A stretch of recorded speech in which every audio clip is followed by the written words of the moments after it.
छाप तिलक सब चीनिए मोत नैना मिलाई के। ट्रिनिटी न्यू ईयर कार्निवल 31 की नाइट होगी ब्राइट, सजेगी सुरों की महफिल, झूमेगा पूरा पटना, खाना भी होगा बेहद लजीज, बच्चों के मनोरंजन और खेल कूद के लिए भी है बहुत कुछ। इस कार्निवल में सुर संग्राम विजेता और मुंबईया सिंगरों की उतार दी है फौज। तो देर मत कीजिए, जल्दी से अपना टिकट बुक कराइए और 31 की शाम को बनाइए बेहद रंगीन। हो जिया हो बिहार के लाला, और जिया तू 1000 साला। नमस्कार, भारत लाइव देख रहे हैं आप और ये भीतर की बात है, जहां पर चर्चा राजनीतिक गलियारे से हो रही पर्दे के पीछे कहानी को सबसे पहले हम आपके तक रखते हैं। कल देखिए भीतर की बात में हमने चर्चा किया था कि ललन सिंह ने जिस तरीके से इस्तीफा दिया है, नीतीश कुमार के अगले फैसले क्या होंगे और क्या कुछ बदलाव बिहार के राजनीति में हो सकते हैं। सीएम की कुर्सी अब किसके पास जाएगी, इस बात की चर्चा अब उठने लगी है। भीतर की बात में आज इसी विषय पर चर्चा होगा कि नीतीश की सीएम कुर्सी पर किसकी ताजपोशी। तेजस्वी सम्राट के अलावा रेस में चौंकाने वाले कई नाम हो सकते हैं। स्थितियां बहुत कुछ बदल गई हैं। जब से ललन सिंह के इस्तीफे की चर्चा हुई है, तब से बिहार की राजनीति के कई दिग्गज दिल्ली पहुंच चुके हैं। बाबा हैं, इनसे जुड़ते हैं कि बाबा कौन से ऐसे चौंकाने वाले नाम हैं सीएम नीतीश की कुर्सी पर, अब कौन विराजमान होने जा रहा है। देखिए रत्नेश, पिछले 24 घंटे से जो बिहार की राजनीति ने एक बार फिर से करवट लिया है, उसमें बहुत सारी ऐसी बातें चर्चाएं सामने आ रही हैं जिसको जनता तक पहुंचाना बहुत जरूरी है। हालांकि हम कल से ही लगातार इस खबर पर बने हुए हैं और हम अपनी खबर जो हम बता रहे हैं उस खबर पर भले ही कह दिया गया हो कि नहीं ये खबर भ्रामक है, ये निराधार खबर है, ऐसा कुछ भी नहीं है, लेकिन उसके बावजूद भी हम अपनी खबर पे अड़े हुए हैं। जी बिल्कुल बिल्कुल, क्योंकि 29 तारीख को जब नीतीश कुमार राष्ट्रीय कार्यकारिणी और राष्ट्रीय परिषद की बैठक करेंगे तो फैसला तब होगा। हालांकि ये कयासों का बाजार है और हम भी कयास पर ही हैं जी। लेकिन जो हमारे सूत्र हैं वो बहुत ही मजबूत हैं। हम लगातार जिस तरह की खबरें करते आए हैं वो पिछले कई सालों से कभी ना कभी आने वाले समय में, चाहे 1 महीने में हो, 2 महीने में हो, 15 दिन में हो, वो खबरें ऑथेंटिक होती रही हैं। बिल्कुल। ललन सिंह को लेकर के जो खबरें हमने बताई हैं उन खबरों के पीछे का कई कारण है। पहला कारण ये कि आपने देखा होगा कि हम इस बात की चर्चा भी कर चुके हैं कि राहुल गांधी बात करते हैं नीतीश कुमार से और उसका कोई भी बात पब्लिक डोमेन में नहीं आता है। सिर्फ ये बात आती है कि दोनों के बीच में बातचीत हुई और बातचीत इसलिए प्रमाणित भी होती है कि तुरंत वहां से तेजस्वी यादव जाते हैं और नीतीश कुमार से मुलाकात करते हैं। जब निकलते हैं तेजस्वी यादव तो अब भी स्थिति आपको सामने है, चेहरे पर वो भाव नहीं होते हैं जो भाव होने चाहिए। पिछले कई दिनों से, सप्ताह भर से आप देखे होंगे कि किस तरह से तेजस्वी यादव दबे दबे बुझे बुझे से रह रहे हैं। बिल्कुल। भारतीय जनता पार्टी जो नीतीश कुमार पर हमला कर रही थी, और ये सिलसिला तब से शुरू हुआ है जब से नरेंद्र मोदी से मिल करके आए हैं नीतीश कुमार। उसके बाद की कहानी आपको पूरी तरह से पता होगी कि जब अमित शाह आए, 2-2, 3-3 बार आए और नीतीश कुमार पर उन्होंने एक भी हमला नहीं किया और ये इस बात की तरफ इशारा कर रहा था कि कहीं ना कहीं मामला कुछ दूसरी तरफ शिफ्ट कर रहा है। हम ये नहीं कह रहे हैं कि नीतीश कुमार भारतीय जनता पार्टी के साथ एक बार फिर से जा रहे हैं और वहां जाकर के वो अपनी सरकार बनाएंगे। हम ये कह रहे हैं कि संभावनाएं बहुत सारी हैं। उन संभावनाओं में नीतीश कुमार की कुर्सी का असली हकदार कौन होगा, ताजपोशी किसकी होगी, क्योंकि नीतीश कुमार ने वही कह दिया है कि अब वो अंतिम बार है। लेकिन इसके साथ साथ 2-3 बातें बड़ी महत्वपूर्ण हैं। पहली बात ये कि क्या वास्तव में ललन सिंह जदयू के लिए काफी घातक होते जा रहे थे। एक सवाल यहां से खड़ा होता है। आपको याद होगा सुहेली मेहता वाला एपिसोड। बिल्कुल। और किसी ने तो भले ही इस्तीफा देने के बाद, दूसरी पार्टी ज्वाइन करने के बाद कहा, लेकिन सुहेली मेहता ने इस्तीफा देने के बाद जो एक बड़ा ढड्ढर लिखा था, मुझे लगता है कि आप ही ने वो खबर की थी। जी। वो एक बड़ा ढड्ढर लिखा था, उसमें सिर्फ और सिर्फ उन्होंने और किसी को नहीं कहा था कि जीवन भर मेरे नेता नीतीश कुमार रहेंगे, लेकिन ललन सिंह जिस तरह से दीमक की तरह पार्टी को चाट रहे हैं वो कहीं ना कहीं पार्टी को समाप्त कर रहा है और यह सिलसिला लगातार जारी रहेगा। यहां तक उन्होंने कहा कि मेरे बाद आप देखिए कि कितनी बड़ी लंबी लाइन है।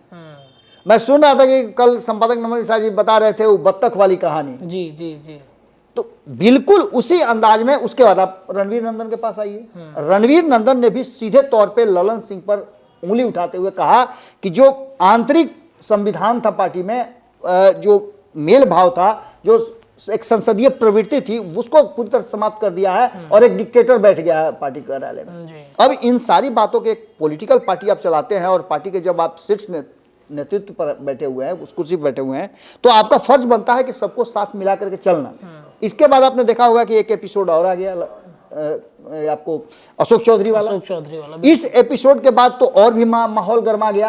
अब इन सारी बातों के बाद जब पहली बार आपको याद होगा कि नीतीश कुमार ने तेजस्वी यादव की तरफ इशारा करके ये कहा था कि अब यही लोगों को ना देखना है, तो सबसे पहली प्रतिक्रिया अगर किसी ने दी थी तो उपेंद्र कुशवाहा ने दी। उपेंद्र कुशवाहा ने इस बात का जमकर विरोध किया था।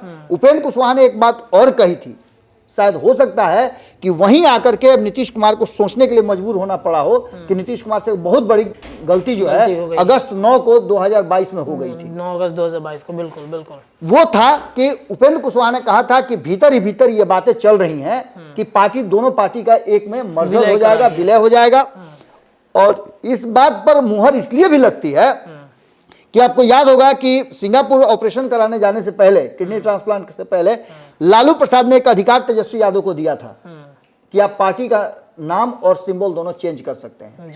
निश्चित रूप से ये कहीं ना कहीं उस रास्ते की तरफ बढ़ रहा था। अब जबकि नीतीश कुमार ने चुप्पी साध ली है और जैसा कि संपादक नवनीत मिश्रा जी ने बताया भी है कि नीतीश कुमार हो सकता है कि ये घोषणा कर दें कि वो राजनीतिक संन्यास लेने वाले हैं, तो माहौल बिल्कुल नीतीश कुमार के पक्ष में सिंपैथी हो जाए और बहुत सारी बातें हो जाए। ये सारे ड्रामा होने में संभावनाएं व्यक्त की जा रही हैं। लेकिन एक बात तो तय आप मान के चलिए कि नीतीश कुमार के बाद उस मुख्यमंत्री की कुर्सी का असली दावेदार होगा कौन होगा? कई नाम है। चुनना तो जनता को है, लेकिन पिछले 18 साल से क्या हो रहा है? जनता चुन रही है क्या? नीतीश कुमार जिसको चाहते हैं मुख्यमंत्री बनते हैं, जब चाहते हैं इस खेमा में या उस खेमा में मुख्यमंत्री बनते हैं। तो नीतीश कुमार को इग्नोर करके बिहार और देश की राजनीति को आप नहीं देख सकते हैं जी। नीतीश कुमार ने जैसे ही नरेंद्र मोदी के विरुद्ध बिगुल फूका, उसके बाद आपको याद होगा कि पूरी की पूरी कहानी और भारतीय जनता पार्टी एक अलग एरा में चली गई थी। उसे इस बात का डर भी लगने लगा था कि कहीं नीतीश कुमार अपने उस राजनीतिक कौशल का इस्तेमाल करके नरेंद्र मोदी के रास्ते का रोड़ा न बन जाए जी। कई ऐसी बातें इस बीच में देखने सुनने को मिली, लेकिन एक बड़ी गलती इंडिया गठबंधन से हो गई, जिसने ये मजबूर किया कि नीतीश कुमार अब अपने कोई ऐसा फैसला, बड़ा फैसला ले जिससे कि आगे आने वाली बिहार और देश की राजनीति में एक बड़ा उथल पुथल हो। और ये उथल पुथल शुरू हो चुका है। आपने देखा कि माने इतना स्पीड से, तेजी से किस तरह से कांग्रेस ने अचानक से बैठक बुलाई जी। कांग्रेस के जो भी बिहार के शीर्ष नेतृत्व के नेता थे वो सभी दिल्ली गए और दिल्ली जाकर के उन्होंने किया क्या है, एक नया मतलब फ्रेमवर्क किया है। और उनका कहना है कि बिहार कांग्रेस 10 सीटों पे चुनाव लड़ेगी और बिना किसी से बात किए उन 10 सीटों पे आपने देखा होगा कि समीकरण बनाने की कोशिश की जा रही है। यहां तक कि सीट शेयरिंग के लिए एक अलग से कमेटी भी गठित कर दी गई है। और ये कमेटी तब गठित की गई थी जब 19 तारीख को आपने देखा होगा कि INDIA गठबंधन की बैठक चल रही थी। ये सारी कहानी इस तरफ इशारा कर रही है कि बिहार में कुछ नया होने वाला है। दूसरी सबसे महत्वपूर्ण बात कि बहुत ही विश्वस्त सूत्रों से ये जानकारी मिली है कि सम्राट चौधरी को दिल्ली तलब किया गया है, नित्यानंद राय को दिल्ली तलब किया गया है, सुशील मोदी को दिल्ली तलब किया गया है। इसके अलावे 1 दर्जन ऐसे नेता हैं जिनको दिल्ली तलब किया गया है। और यह तैयारी कही जा रही है कि मुख्यमंत्री की कुर्सी पर कौन विराजमान होगा नीतीश कुमार की जगह पर, उसकी तैयारी है। लेकिन हम इन खबरों पर अभी तक जो सत्यापित करने वाली हमारी प्रवृत्ति रही है वो नहीं हो पाया है। लेकिन जो भीतर ही भीतर चर्चा चल रही है वो यही है कि नीतीश कुमार की कुर्सी पर भारतीय जनता पार्टी का कब्जा होने जा रहा है। लेकिन आप ललन सिंह वाली स्ट्रेटजी को नहीं भूल सकते हैं, जिसकी चर्चा हम बार बार इस बात को लेकर कर रहे हैं। पंचनामा में भी आप लोगों ने चर्चा किया है कि किस तरह से ललन सिंह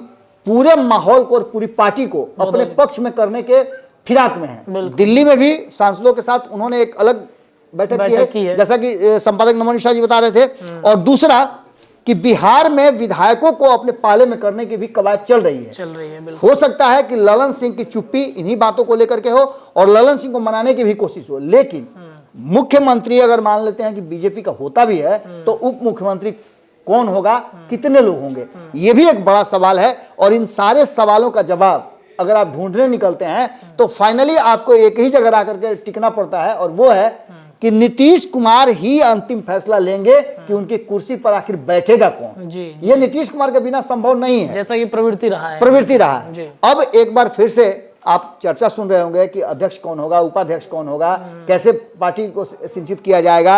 आप देखे होंगे कि जनता दल यूनाइटेड के भीतर से जो सवाल के जवाब आ रहे हैं वो जवाब पूरी तरह से संतुष्ट करने वाले नहीं हैं। ये सारी कहानी उस तरफ इशारा कर रही है कि कहीं ना कहीं जिस तरह से नीतीश कुमार की मुख्यमंत्री की कुर्सी की ताजपोशी की तैयारी चल रही है और ये दोनों खेमे में चल रही है। ये भी कहा जा रहा है कि जनता दल यूनाइटेड भी तैयारी कर रहा है, कई लोगों ने नए कपड़े सिलवा लिए हैं, शपथ लेना है। तो वहीं भारतीय जनता पार्टी में भी कई लोग नया कपड़ा सिलवाने के लिए दिल्ली में ऑर्डर देने गए हैं। तो ये सारी प्रवृत्ति और सारी प्रक्रिया चल रही है और इसमें एक बात तो निश्चित रूप से है कि हो सकता है कि जैसे भारतीय जनता पार्टी ने 3 राज्यों में अपने मुख्यमंत्री बदल करके सबको चौंका दिया है, बिहार में भी कुछ ऐसा फैसला कर सकती है। अगर ये स्थिति आती है, नीतीश कुमार अगर इस बातों को मानते हैं और अगर ललन सिंह वास्तव में पार्टी के सभी पदों से अपने आप को अलग कर लेते हैं, तो ये मान के चलिए कि एक संभावना बनती है कि जो पुराने साथी हैं ललन सिंह से नाराज होकर के जो बाहर गए हैं वो वापसी कर सकते हैं और वो भी नीतीश कुमार की शर्त पर। नीतीश कुमार किसी को बड़ी जिम्मेवारी दे सकते हैं, संभावनाएं अनंत हैं, लेकिन 29 तक इंतजार करना पड़ेगा। 29 के बाद ही पता चलेगा कि आखिर बिहार की राजनीति में क्या होगा। लेकिन एक बात हम दावे के साथ जरूर कह सकते हैं कि मुख्यमंत्री का चेहरा कौन होगा ये फैसला और कोई नहीं, नीतीश कुमार करेंगे। जैसा कि बाबा आप बता रहे हैं 29 तक इंतजार करना है। कल भी आपने बताया कि ललन सिंह को अब चुप रहने के लिए कहा गया है। कल उनका बयान आया, एक टीवी चैनल को दे रहे थे, उन्होंने फोन पे बताया था कि इस्तीफा हमने नहीं दिया है, ऐसी कोई चर्चा नहीं है। तो क्या 29 तारीख तक वेट कराया जा रहा है, मनाने की भी कोशिश की जा रही है? देखिए, ललन सिंह को रोकने की कोशिश की जा रही है। अच्छा, रोकने की कोशिश मतलब भाग सकते हैं। मनाने वाला काम खत्म हो चुका है, भाग सकते क्योंकि मनाने नीतीश कुमार गए थे। दिल्ली में भी जो जानकारी हमारे पास उपलब्ध है, संपादक नमन मिश्रा जी के साथ बातचीत जो हुई थी दिल्ली के कुछ लोगों से, उसके आधार पर उन्होंने बताया भी था कि दिल्ली में इस्तीफा का जो है वो ललन सिंह ने पेशकश किया था, जिसको निरस्त कर दिया था नीतीश कुमार ने। उसके बाद पटना में ये तब बात आई है इस्तीफे वाली, जब नीतीश कुमार ललन सिंह से मिलने गए हैं, तो समझाने बुझाने वाला काम वहां खत्म हो गया था। अब ललन सिंह को रोकने के लिए और ललन सिंह कोई एक्शन न ले लें, इसके लिए तैयारी जनता दल यूनाइटेड कर रही है। अगर ललन सिंह पार्टी लाइन से हट करके अगर कोई फैसला लेते हैं तो आप देखिएगा कि उसके 24 घंटे के अंदर में बिहार में सरकार बदल सकती है। अगर ऐसा सब कुछ ठीक ठाक रहता है, ललन सिंह मान जाते हैं और नीतीश कुमार ललन सिंह में जो जिच है उप मुख्यमंत्री की कुर्सी को लेकर के, किसके हाथ में कमान दिया जाएगा, इन बातों को लेकर के, अगर ये सब कुछ ठीक ठाक रहता है, ललन सिंह कम से कम यहां सफल हो जाते हैं, तो ये बात 14 जनवरी के बाद आपको देखने को मिल सकती है। और 29 तारीख की बैठक में भी आपको बहुत बड़ा कुछ ऐसा चेंज देखने को नहीं मिलेगा। सिर्फ यही नजर आएगा कि 14 जनवरी तक के लिए नीतीश कुमार ने कमान अपने हाथ में ले लिया है और पूरी संभावना व्यक्त की जा रही है कि नीतीश कुमार ही अपने हाथ में कमान लेंगे और 14 जनवरी तक ये सब कुछ चलता रहेगा। चलिए, 14 जनवरी तक कहीं ना कहीं बिहार की राजनीति और देश भर की राजनीति में बहुत कुछ बदलाव आप दे सकते हैं। संभावना ये जताई जा रही है कि जनवरी में नई सरकार बिहार में बन सकती है। हालांकि चुनाव भी है, चुनाव साथ में होगा या फिर जो एक प्रक्रिया है, कानूनी प्रक्रिया राष्ट्रपति शासन लगाने का, उस पर भी मंथन होगा। फिलहाल भीतर की बात में इतना ही। ऐसे ही तमाम चर्चाएं लगातार हम करते रहेंगे। देखते रहिए भारत लाइव। बहुत बहुत धन्यवाद। हो जिया हो बिहार के लाला, और जिया तू 1000 साला, जिया तू भोर बवाला, जिया तू 1000 साला, जिया तू 1000 तनी नाची के, तनी गाई के, तनी नाची गाई सबके मन बहलावा रे भैया। जगह पे श्री बालाजी रिजॉर्ट पे एक शानदार 31st नाइट मनाया जा रहा है, जिसके लिए हम लोग देश विदेश जाया करते थे, मुंबई दिल्ली जाया करते थे। आज हमारे पटना में होने जा रहा है, तो कहाँ हो पटना वासियों, लगाते हैं ना मिलके आग 31st नाइट को और बनाते हैं शानदार 2420।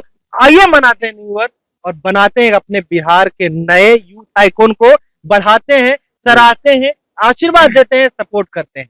जय हिंद। पनोरमा ग्रुप, जो सोचता है वो करता है। अगर ये वीडियो पसंद आई और वह बिहार के राजनीति और बिहारियत से सरोकार रखेनी तो सब्सक्राइब बटन दबा के चैनल के सब्सक्राइब कर ली। ओजे एगो घंटी बा, ओकरा बटन दबा देला से कुल सटीक और मारक खबर रुआ मुफ्त में मिल जाई। अगर रुआ पत्रकारिता के हमनी के नया प्रयोग में सहयोग कर चाहतानी तो ज्वाइन बटन दबा दी। पेटीएम नंबर नोट कर ली 9386816700। धन्यवाद।